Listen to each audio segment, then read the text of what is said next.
बुरहानपुर में व्यापारिक विकास के लिए जुटे 3,000 उद्यमी व्यापार विकास सम्मेलन से मिली नई दिशा। व्यापार में मंदी और नौकरियों की कमी के बीच बुरहानपुर के युवाओं को नया मार्गदर्शन और व्यवसाय के अवसर देने के उद्देश्य से Burhanpur chamber of commerce and industry ने व्यापार विकास सम्मेलन का आयोजन किया। इस सम्मेलन में जिले के 3,000 से अधिक व्यापारियों, उद्योगपतियों और युवाओं ने भाग लिया। चैम्बर ऑफ कॉमर्स का मानना है कि बुरहानपुर में व्यापार और उद्योग की असीम संभावना है। सम्मेलन का उद्देश्य इन संभावनाओं का लाभ उठाकर युवाओं को अपने उद्योग और व्यापार में कदम बढ़ाने के लिए प्रेरित करना था। मुख्य वक्ता आनंद चौकसे ने युवाओं को आत्मनिर्भर बनाने और व्यवसाय स्थापित करने के लिए प्रेरित किया। उन्होंने बताया कि सरकारी सहायता, बैंक लोन और मार्केटिंग तकनीकों की जानकारी के साथ युवाओं का मार्गदर्शन किया जा रहा है, जिससे वे बेहतर तरीके से व्यापारिक जगत में कदम रख सके। बुरहानपुर से विनोद लोढ़ी की रिपोर्ट। बीसीसीआई ये मान के चल रहा है कि बुरहानपुर में उद्योग को बढ़ावा देने की बहुत ज़्यादा संभावना है, मगर कई बार ये भी देखने में आता है कि नए उद्यमी जो होते हैं उन्हें कई तरीके की परेशानियों को सामना करना पड़ता है, चाहे वो व्यवहारिक दिक्कतें हों, डिपार्टमेंट को लेकर हो या नॉलेज की कमी हो। और जो लोग ऑलरेडी किसी बिजनेस में हैं उन्हें एक मुकाम के बाद ये नहीं पता चलता कि इसे और अगले लेवल पर कैसे लेके जाया जाए। इन तरीके की समस्याओं को जब बीसीसीआई ने अवलोकन किया तो हमको लगा कि एक श्रृंखला शुरू करनी चाहिए जिससे कि इन लोगों की समस्याओं का समाधान हो सके। उसी तारतम्य में आज हमने सबसे पहले सबका पहला काम किया मोटिवेट करने का। इसलिए हमने श्री आनंद प्रकाश चौकसी जी से निवेदन किया था कि वे आज उद्यमी को मोटिवेट करें। आज के मोटिवेशन के सेशन के बाद अब अगले हर स्तर पे, हर विभागीय स्तर पे जहाँ पर जानकारी का अभाव है, जिसकी मुश्किलों के सामना करना पड़ रहा है, उन सब चीज़ों के लिए कार्यशाला आयोजित की जाएगी। उसमें भी अपने विषय के जो एक्सपर्ट्स हैं उन्हें बुलाया जाएगा और बीसीसीआई ये कोशिश करेगा कि जितनी भी दिक्कतें हैं, चाहे मानसिक तौर पे हो, चाहे विभागीय स्तर पे हो, उन सभी को हम दूर करके बुरहानपुर के व्यापार व्यवसाय को अगले लेवल पर ले जाएं, बुरहानपुर के व्यवसाय को, व्यापार को तरक्की की तरफ ले जाएं। ये हमारा प्रयास है। जो टारगेट है उसका यानी आपने लिमिट तय की कि साल में, 1.5 साल में हमको हमारे अभी हम लोग लगभग हर 3 महीने में एक बार इस तरीके से आयोजन करेंगे, जिसमें 1 से 2 डिपार्टमेंट्स के विशेषज्ञों को बुलाकर उसमें ये कार्यशालाएं करी जाएगी। ये अनवरत सिलसिला शुरू रहेगा। आपका नाम? सीए प्रशांत श्रॉफ, अध्यक्ष बीसीसीआई। तो आपको ये बात बता दूं मैं कि कोविड के बाद में कोई धंधों में कमी नहीं आई है। वो आप सरकार के जीएसटी संग्रह से देख सकते हैं कि बिजनेस बढ़ा ही है और ऐसे मोटिवेशनल आयोजन होना चाहिए। आज आनंद जी ने जो बोला वो काफ़ी अच्छा है और इसी कड़ी के अंदर शायद आगे ये लोग करेंगे कि नए उद्यमी को क्या क्या समस्या आती है, उसको अपने नए उद्यम को जानने के लिए क्या तैयारी करना चाहिए और कौन कौन सी बातों का ध्यान रखना चाहिए वो भी बताएंगे। और इसके ऊपर मेरी एक बुक भी आ रही है जो नए उद्यमियों के लिए बहुत अच्छी रहेगी।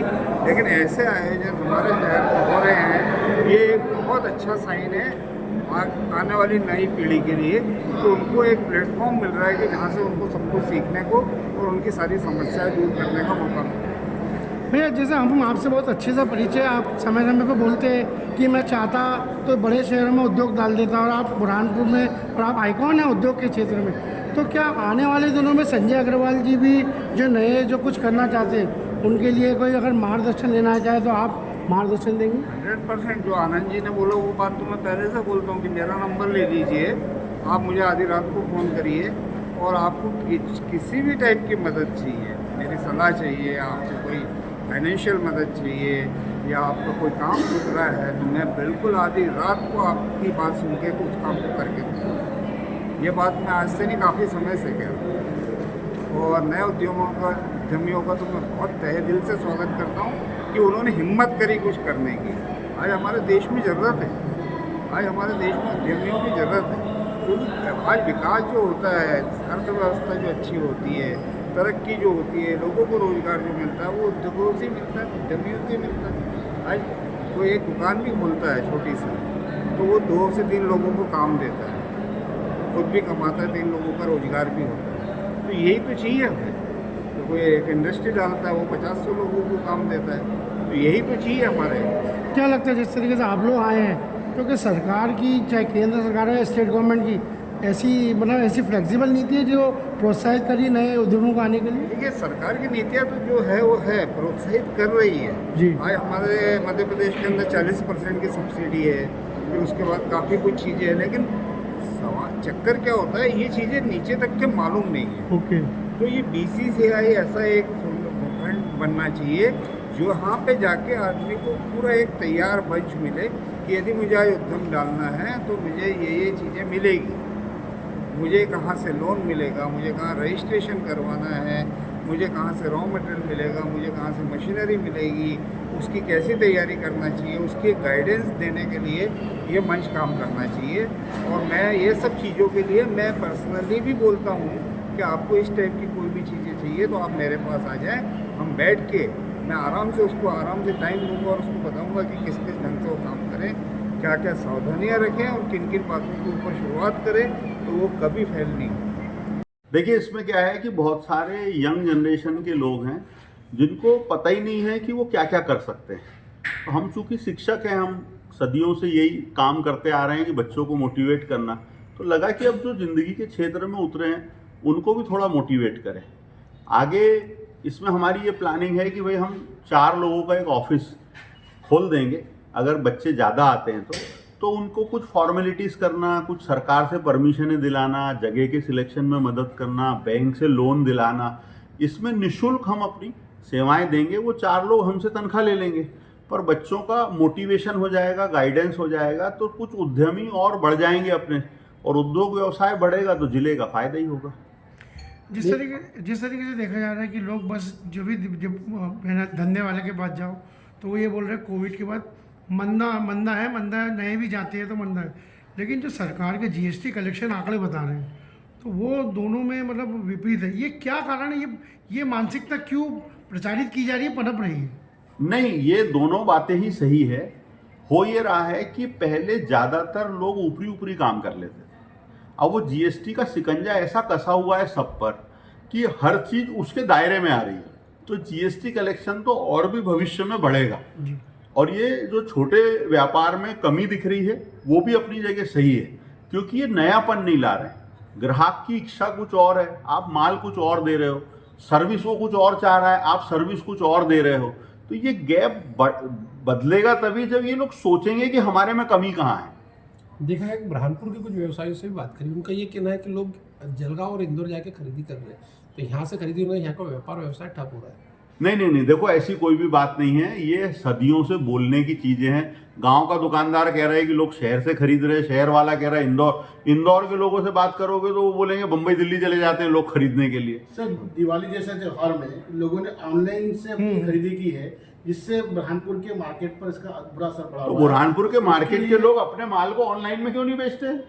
आप ऐसा कपड़ा बनाओ, ऐसे ड्रेस बनाओ, ऐसे जूते मोजे बनाओ, ऐसी चीजें बनाओ, ऐसे बैग बनाओ कि वो ऑनलाइन बिके। आप कब तक रोते रहोगे? ऑनलाइन दुनिया का सच है, स्वीकार कर लो। ये सर मान लिया, किराना व्यवसायियों में ऐसा हुआ है कि D-Mart जैसे है, हाँ। और भी मार्ट है, जिससे किराने जो छोटे व्यवसायी है उनको बहुत ज्यादा असर हुआ है। आप घर पहुंच सेवा रखो, आप लड़के रखो, आप लोगों से अच्छा व्यवहार रखो, और किराने की दुकान का कोई अल्टरनेट नहीं है, आदमी आपसे लेगा ही लेगा। एक आखिरी सवाल, 50 युवाओं के साथ 50% पार्टनरशिप वाला क्या फंड है? देखो, उसमें क्या होता है, कुछ लोगों को सॉलिड धंधा है, प्रॉफिट होना ही है, उनके मन में एक डर होता है, वो आकर हमसे अपना बिजनेस डिस्कस करें, हमको दिख ही रहा है कि इसमें क्लियर कट फायदा है, तो हम उससे 1 लाख 2 लाख 5 लाख की मदद भी कर देंगे, और हम उसको ये कह देते हैं कि 50% पार्टनरशिप नुकसान में हमारी, वो सिर्फ कॉन्फिडेंस बढ़ाने के लिए। और वाकई अगर हो गया तो फिर मर्द की जुबान है, निभाएंगे भी, और फायदा हो तो तू ही रख ले भाई, फायदे में हमारा कोई लेना देना है। सफलता की कुंजी टीम है, लेकिन टीम को बनाने के लिए क्या किया जाना चाहिए? टीम बनाने के लिए आपका एज ए लीडर जो है वो गुड ह्यूमन बीइंग होना चाहिए, उसका अच्छा इंसान होना बहुत जरूरी है, और वो आप हो गए तो फिर बाकी चीजें सब बहुत आसान है। देखा गया कि बुरहानपुर जो विकास की ओर तरक्की नहीं कर पा रहा है, ये भी आप देख रहे हैं, बहुत स्थिति खराब है, तो इसको लेकर क्या उपदेश देंगे? नहीं, स्थिति खराब है ये मैं नहीं बोलूंगा, क्योंकि मैं बहुत पॉजिटिव सोचता हूँ।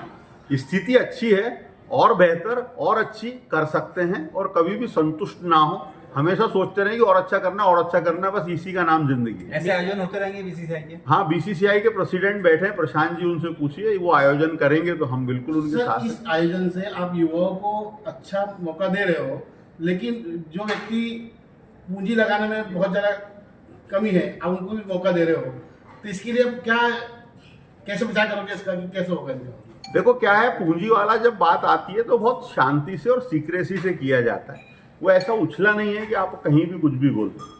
मैं मोटिवेशनल स्पीच ख़त्म होने के बाद लोगों से बात कर रहा हूँ। कई लोग हैं मेरे से आके मिल रहे हैं, सर से मिलना चाह रहे हैं। सब में जो करंट था जिसके लिए ये प्रोग्राम हमने किया कि लोगों के अंदर वो करंट, वो ऊर्जा आए, वो बहुत ज़्यादा हद तक सार्थक हुआ है।